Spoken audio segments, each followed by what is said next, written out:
Hello and good evening to you. Welcome to News 360. It's live from our news up here at this hour in Kanda. My name is Alfred Okanse. And I'm Natalie Force. Let's take a look at the headlines for the next 1 hour.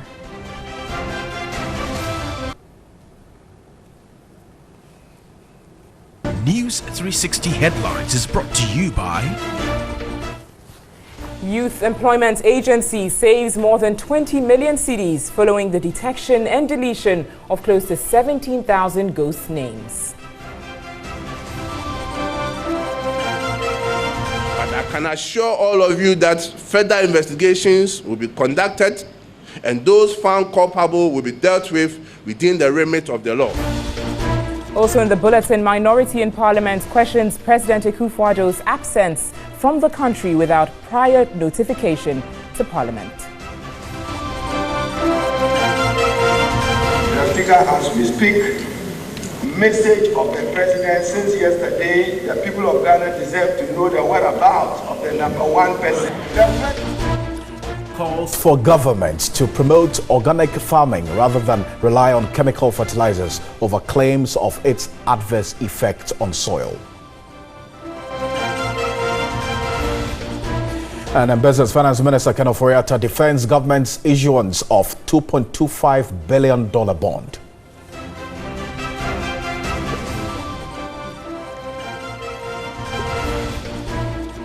In front, France calls UN Security Council to authorize the deployment of a new military force for the Sahel region.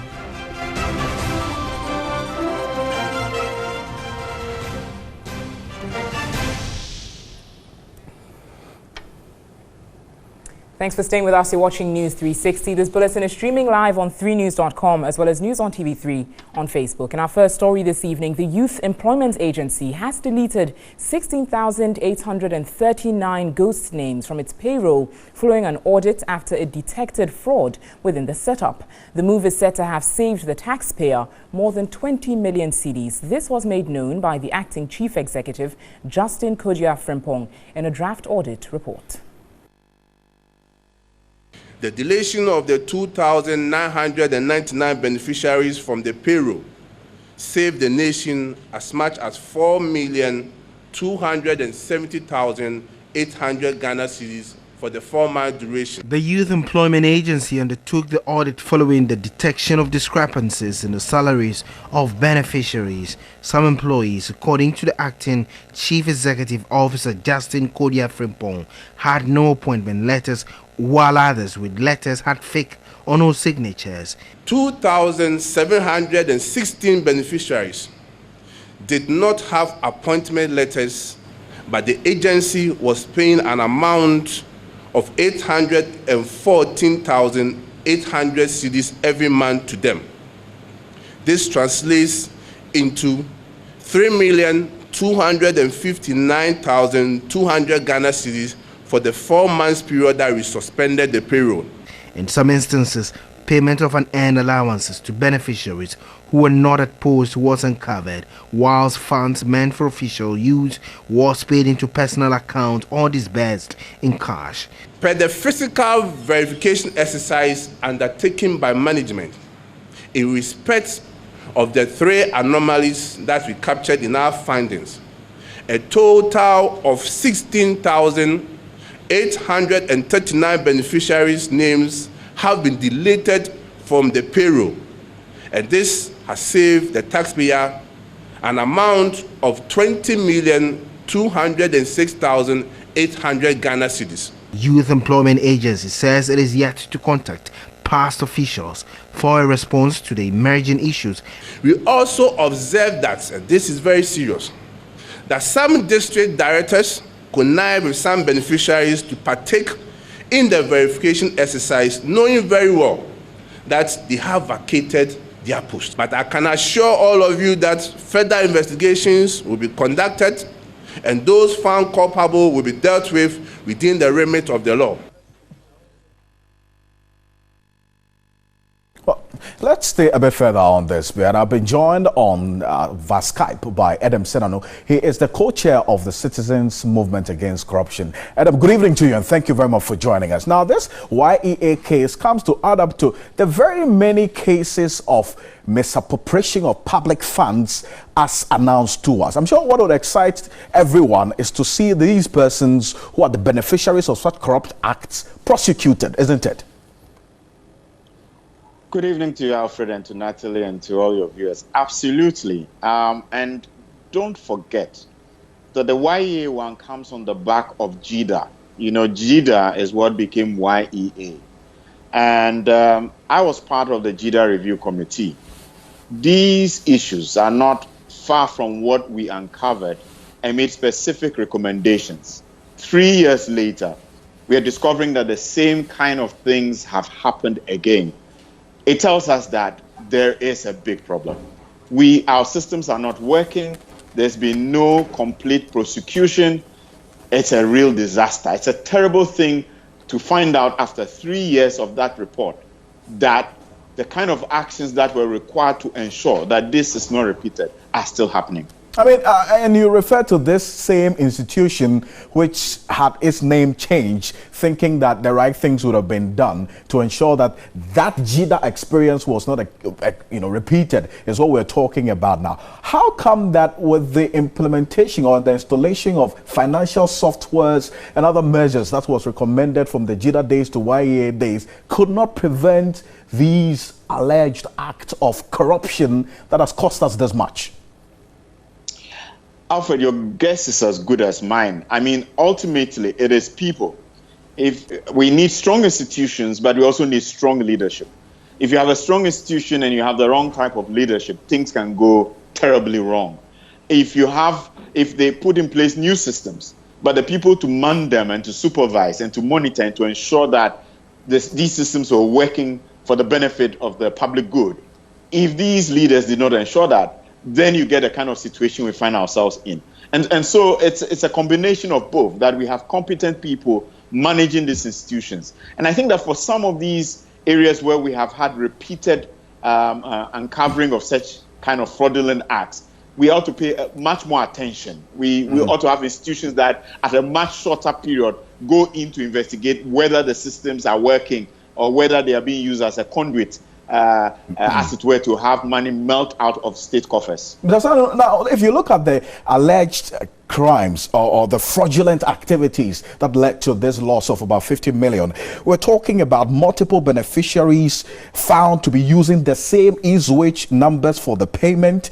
There was also huge unexplained arrears since May 2016. Ghost names had no appointment letters. Some of the affected beneficiaries were overage. Some also had no signatures on them, and some had gone to the extent of faking the signature of the CEO at the time. How is it so easy to do this in the public sector and go scot-free? I mean, how does it happen? It is very easy when you don't have systems in place to check. And let me emphasize that. You will not find this in any institution where the systems are in place and they are being monitored to work.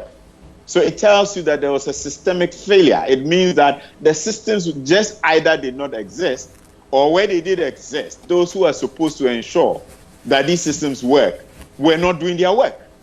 So from the chief executive down to the level of management, questions ought to be asked. Who was responsible for monitoring, as it were, the intake of new officers or staff?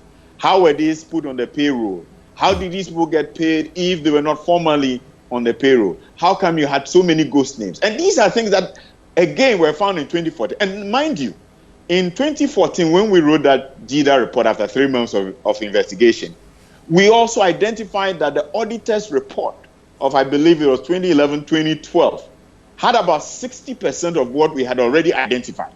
In other words, the Auditor General had been doing a good job to the extent that if these institutions had implemented the recommendations of the Auditor General, we should not have been uncovering in 2014 what we have seen. And here we are in 2017. So we do have a situation where our systems are failing, and heads ought to roll. People should be found culpable. Otherwise, the impunity continues. Absolutely, and I agree with you on that. Mr. Senano, thank you very much for joining us. I'm grateful. Adam Senano is the co-chair of the Citizens Forum Against Corruption, is talking about prosecution to serve as deterrent to the situation. News 360 Skype interview is brought to you by MTN. Everywhere you go.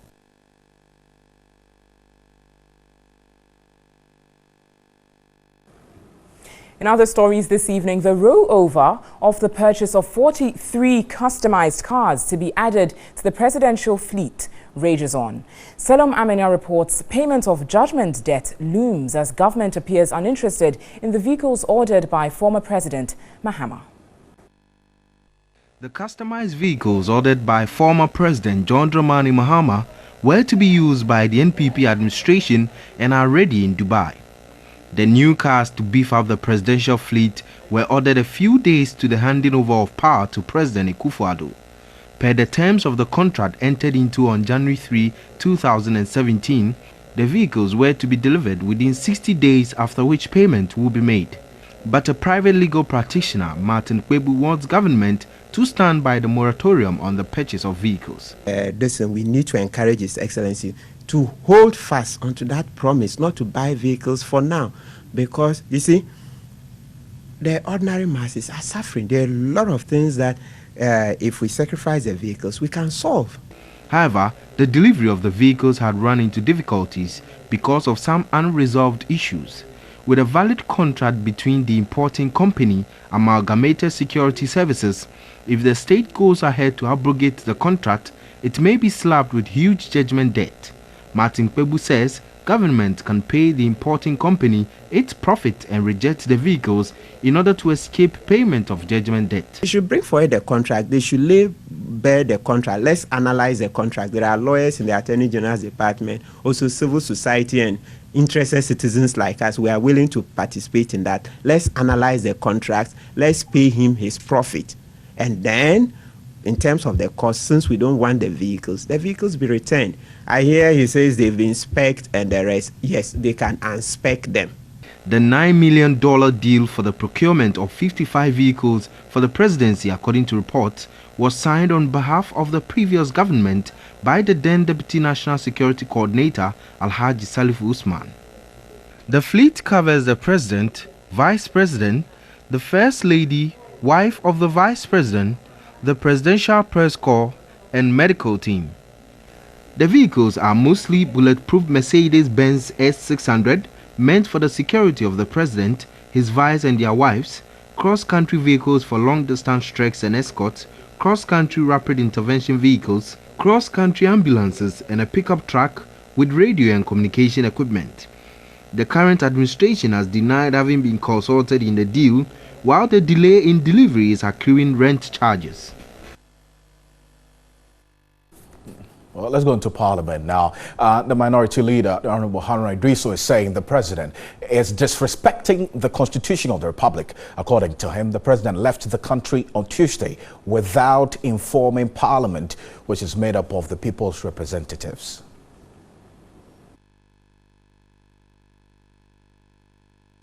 Parliamentary sitting Wednesday began 12:55 p.m.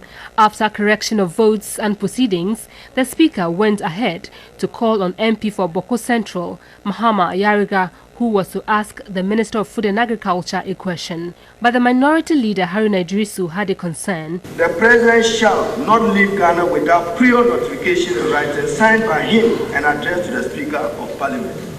The Speaker, as we speak, message of the President since yesterday, the people of Ghana deserve to know the whereabouts of the #1 person. The President must demonstrate respect to the people of Ghana and the Parliament of Ghana by indicating in writing his whereabouts officially. Majority Leader, where is your President? And where is official communication in showing disrespect to the provisions? Later, the Speaker had a communication from the Presidency, which he read out to members. I will be visiting the underlisted countries: Brussels, Belgium, New York, USA, Berlin, Germany, London, UK. During my absence from Ghana, the Vice President acted in my stead. Welcome back to News 360. Let's carry on with our stories this evening. From the agricultural sector, this year government intends to distribute nationwide an expected 180,000 metric tons of subsidized fertilizers to increase yield. However, there's been growing calls for governments to rather promote organic farming to restore soil fertility instead of distributing chemical fertilizers, which many claim have adverse effects on the soil. And are chemical fertilizers really harmful to the soil? Portia Gabo has been finding out. Tetenati is a 65-year-old farmer practicing organic agriculture. Animal droppings from poultry and cattle on his farm give him the opportunity to transform waste into organic fertilizers.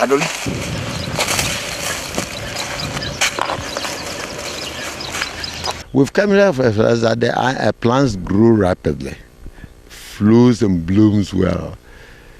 But when unfortunately the rain stops, then you are in trouble. I mean, the plant starts scorching gradually. Unlike the organic fertilizer, that even when the rain stops somewhere, they are able to survive. Organic fertilizers contain plant or animal-based materials that are either a byproduct or end product of naturally occurring processes such as manures, leaves and compost, while chemical fertilizers are manufactured artificially and contain minerals or synthetic chemicals. Despite having large tracts of land, decades of agricultural abuse has taken a toll on the soil in Ghana, depleting important nutrients and killing off bacteria and fungi that create organic material essential to plants.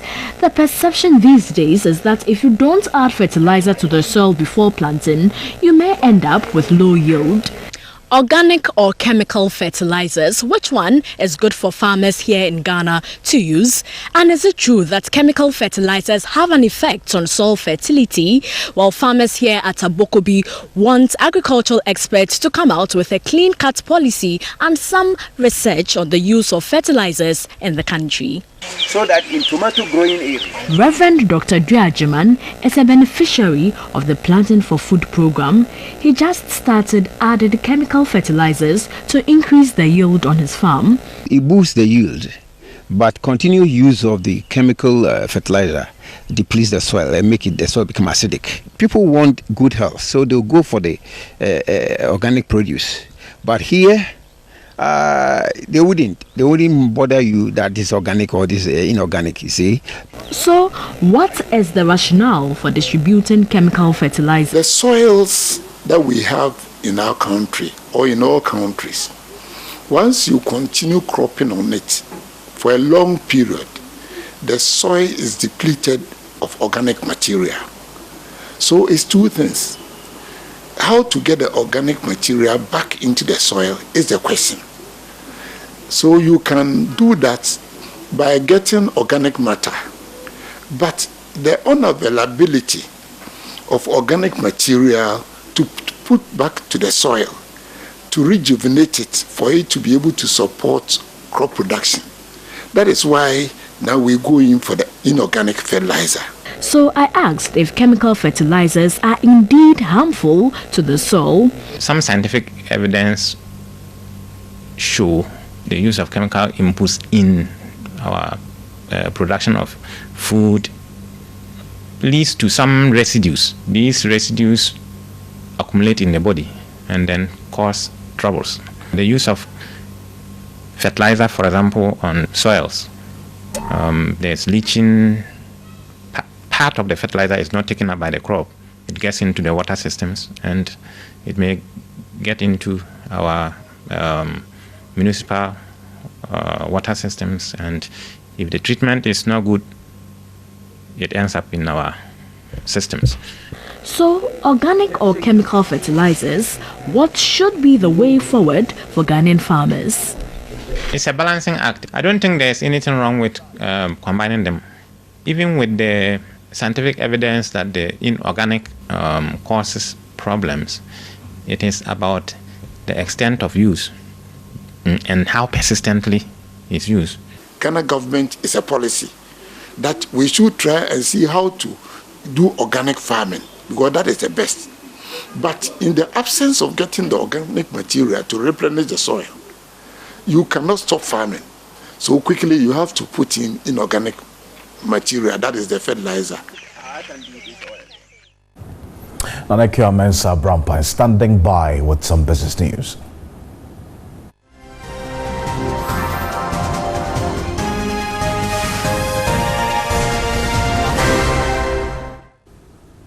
Right, thank you there, Alfred. Thanks for staying with us. Also, let's do business now. Let's just quickly go back to Parliament, where the $2.25 billion bond brouhaha is. And the Minister of Finance, Ken Ofori-Atta, says there was no breach in the transaction of the $2.25 billion bond that was issued by government. He said the issuance was transparent, adding the ministry should rather be praised for making savings of 600 million cedis for the country from that bond. He was responding to a half-hour motion that was moved by the minority leader last week concerning the bond.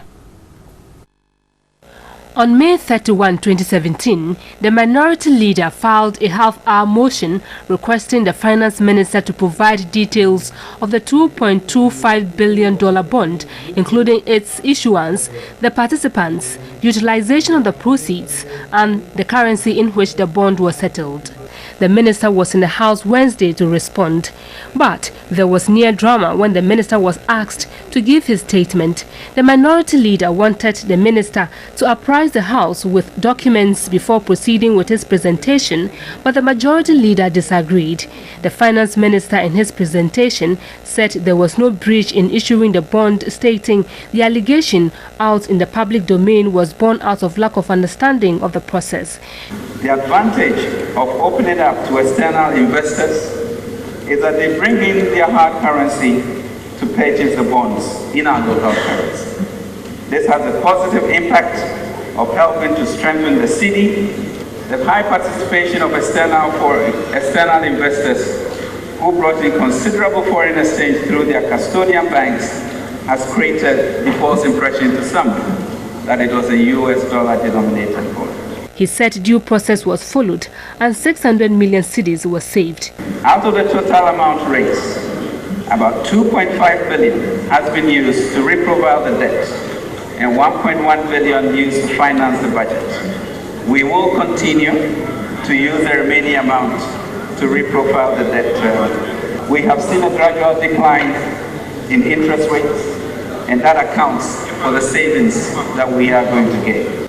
He dispelled claims that foreign firm Franklin Templeton alone took up 95% of the bond, adding 90% of a 10-year bond issued in November 2016, but the previous government was taken up by foreign firms and that the transaction under him has not changed. The Ministry of Finance, in the issue of the bonds in question, had no direct dealings with the investors. There were no breaches of integrity, either on government's part or on the joint book runner's part. And on that same matter, I'll be bringing you the minority's reaction later in subsequent bulletins. But let's still stay on issues of money, because Fidelity Bank has launched a deposits mobilization campaign dubbed Get 10 Times Richer promotion. The promotion is part of the bank's efforts to show appreciation and reward loyal customers as it marks 10 years of banking. The Get 10 Times Richer promotion is aimed at encouraging the habit of savings among Ghanaians. New customers are required to open a current or savings account and deposit a minimum of 500 cedis or multiples of it and maintain the balance for at least 1 month. The customer will get an electronic coupon which will be entered into a draw at the end of the month. Existing customers are also required to top up their balance with 500 cedis or multiples of it to qualify. At the end of each month, 5 lucky customers will have their coupon balance multiplied 10 times. The managing director, Jim Badin, said Fidelity, as the largest privately owned Ghanaian bank, is poised to contribute to the country's socio-economic development. The development of this country, as far as banking is concerned, will be anchored on how much resource we have to channel to the private sector. And we have come this far to be a tier 1 bank. We are one of only 7 banks in the country controlling 50% of the industry business. It's in the forefront of mobilizing deposits and channeling them to the private sector for development. 150,000 cedis is up for grabs in the grand draw.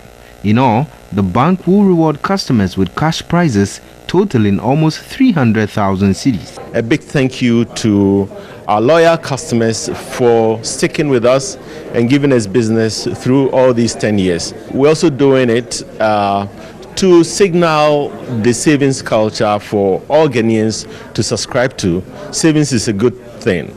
If all banks were mobilizing savings, we'll have enough to channel these resources to the private sector to anchor the development of the country in the private sector. The Get 10 Times Richer promotion will run from June and end in November.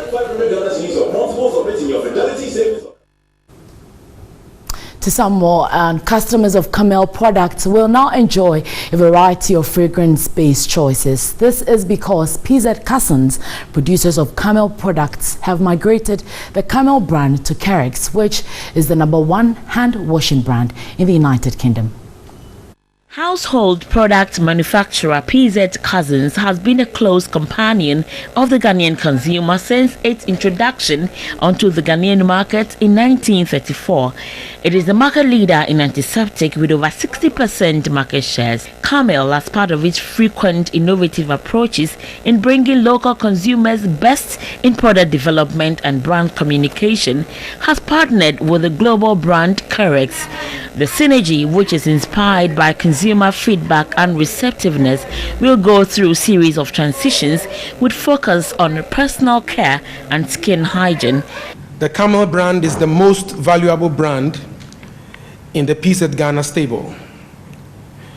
We wish to elevate it to the global stage and properly transition it to one of our global brands that our consumers will cherish and love.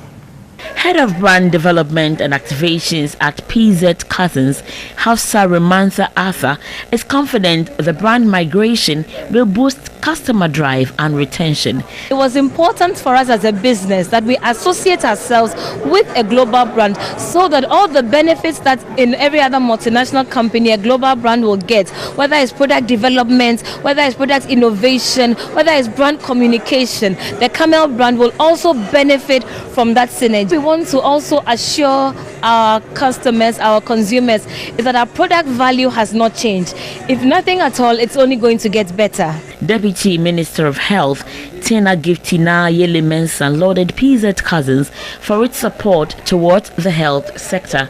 I am positive that with this transition of Camel, which is one of the leading antiseptic brands in Ghana, to the brand Kerix, a global hygiene brand of high repute, our gains as Ghanaians will be much higher with more support system to improve healthy lifestyles. The tagline for the relaunch is "Say Yes to Life."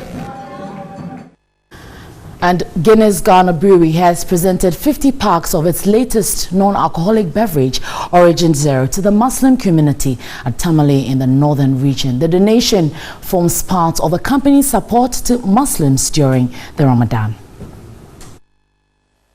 The donation from the staple of Guinness was to introduce the non-alcoholic beverage Origin Zero to the Muslim community as a preferred choice during the Ramadan period. The managing director said Guinness Ghana has responsibilities in the communities they operate. The beverage, he said, would revitalize and get the Muslim faithful refreshed after each day's fast. We thought as our brothers and sisters start the Ramadan fasting that we would come and present this to you so that at the end of every day's fasting it can help to revitalize the bodies and the energies of our Muslim brothers and sisters.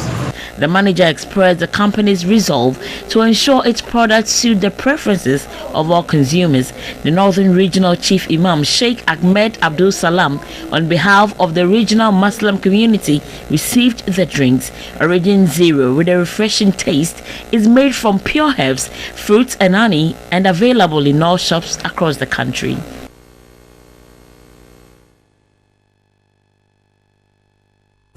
And that'll do for business tonight. My name is Nanikia Mensarbamba. We return with more on News 360. Good evening.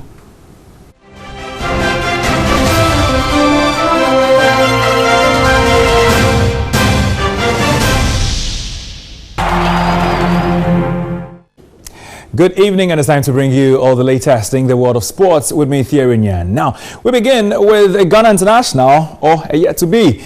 Sweden claimed they have won the race for talented Ghanaian midfielder Kingsley Safo after he asked for some time, to consider his options following his Ghana call-up. Safo opted out of the squad for the 2019 Nations Cup qualifier against Ethiopia, which could have tied his international future to Ghana. Now, Sweden national under-21 coach Hakan Eriksson claims the Kumasi-born midfielder has chosen the Scandinavian country over Ghana. There is no confirmation of that from the Ghana end, with coach Kwesi Appiah still keen on him.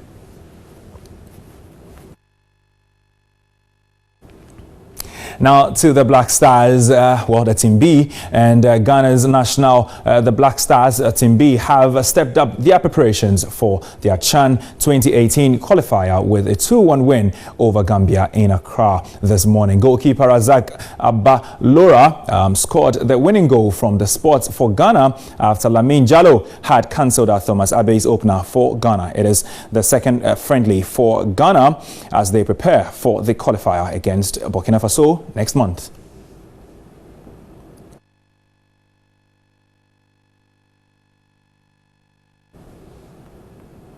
Now to some other sports, and organizers of Floyd Mayweather's visit to Ghana have been outlining plans and activities lined up for the trip. Now the former welterweight champion of the world is due to land in Ghana as part of a visit to Africa. Finally, some clarity on what exactly Floyd Mayweather will be doing in Ghana next week. The 40-year-old, widely considered to be one of the greatest boxers of all time, will spend June 15 and 16th in Ghana with planned meetings with the Asantehene, the President, His Excellency Nana Addo Dankwa Akufo-Addo, and an exhibition bout. But what exactly will this mean for Ghana Boxing? CEO of Upscale Entertainment, Ronnie Yeboah, and President of Baby Jet Promotions, Samuel Enimado, are part of the team organizing the trip. When he comes, we look at it from all aspects of it. We look at it from the entertainment aspect of it. We look at it from the tourism aspect of it. Because imagine if the guy tweets, 20 million followers see. And if 20 million followers see, it puts Ghana on the map. And the idea becomes, okay, who is Ghana? Where is Ghana? When it comes to boxing, too much. Because we are going to do juvenile boxing, we are going to do amateur boxing, and then professional boxing. So we will exhibit what we have as a nation to him. On the night, a series of exhibition bouts, including a 6-round cracker between IBO World Lightweight title holder Emmanuel the Game Boy Tego and his rival George Red Tiger Ashi, would headline the event at the Bukom Boxing Arena.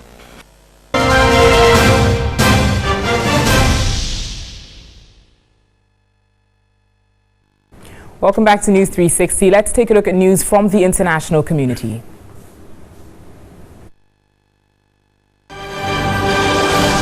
France has called on the UN Security Council to authorize the deployment of a new military force for the Sahel region. The Security Council is due to vote on the resolution next week. In a draft resolution, France urged the 15-member Security Council to give the 5-nation force the power to use all necessary means to combat terrorism, drug trafficking and people trafficking in the region. Burkina Faso, Chad, Mali, Mauritania and Niger agreed in March to set up the special counter-terrorism operation of 5,000 troops for the Sahel.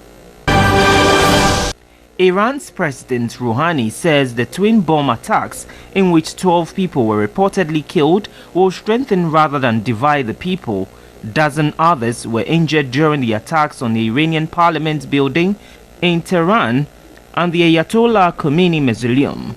The BBC reports that gunmen dressed as women went on a shooting spree, while one of them detonated a suicide vest targeting the tomb of the revolutionary leader in the outskirts of the Iranian capital. The government says it is now in control of the situation. Islamic State has claimed responsibility for the attacks. Okay. Now let's go on to some stories. Now the Chief Justice Georgina Theodora Wood bows out after 47 years of public service. Until her appointment to the position of Chief Justice, she worked as public prosecutor with the Ghana Police Service and later joined the Judicial Service. In the following report, Selom Amenya takes a look at her legacy. Justice Georgina Theodora Wood was appointed Chief Justice in 2007 by former President John Agyekum Kufuor. As the first female Chief Justice of Ghana, she ensured that judicial independence was underpinned with the core values of integrity, transparency, impartiality, among others. She developed a 5-year strategic plan from January 2014 to December 2018 to guide the judiciary's vision dubbed Justice Without Barriers. During her tenure, she unveiled the Code of Ethics for judges and judicial staff and also led the review of procedural code and court rules. These rules led to transparency and efficiency on the part of judges whose roles have been diversified with the establishment of specialized courts such as the Financial, Criminal, Commercial, Human Rights and Electoral Courts, among others. Justice Georgina Theodora Wood introduced and launched the Election Adjudication Manual in 2008, 2012 and 2016. The decision to have the 2012 election petition case televised was also during her tenure. In her bid to get the prisons decongested, the Justice for All program was introduced to enable suspects on long periods of remand get their cases to be tried and appropriate remedies applied. Justice Georgina Theodora Wood also pursued an aggressive policy of expanding court infrastructure. Existing court infrastructure were refurbished and a new court complex housing 42 high courts constructed. She championed and promoted alternative dispute resolution (ADR) to encourage out-of-court settlement. In contributing to the fight against illegal mining in Galamsey, she recently set up 14 courts mandated to deal with such cases. In her tenure, some courts have been specially assigned to deal with Social Security and National Insurance Trust, SNIT, and National Lottery Authority issues and sit on such cases at the weekends. The e-Judgment Library for Judges also inaugurated under her tenure. Her tenure as Chief Justice also witnessed the Anas Arimia Anas corruption expose, which dented the image of the service. Some have criticized her stand on what she described as a sad proliferation of faculties of law, which are not accompanied by the promotion and maintenance of standards. As a Thanksgiving service, she was commended for her selfless service to the nation. For standing for integrity and trying to uproot the cancer of corruption that we hear whispers about, we can never prove. This time it's been exposed openly and people have been dealt with to set as an example and a standard for everybody else in the system. I think that's a legacy. Remarkable things were done, this major decision of telecasting the election petition, it made a great impact on the nation. It made people aware of the judicial system, how it operates. It also gave people an insight to the electoral system.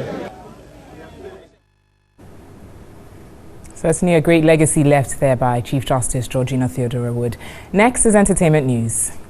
Entertainment news is brought to you by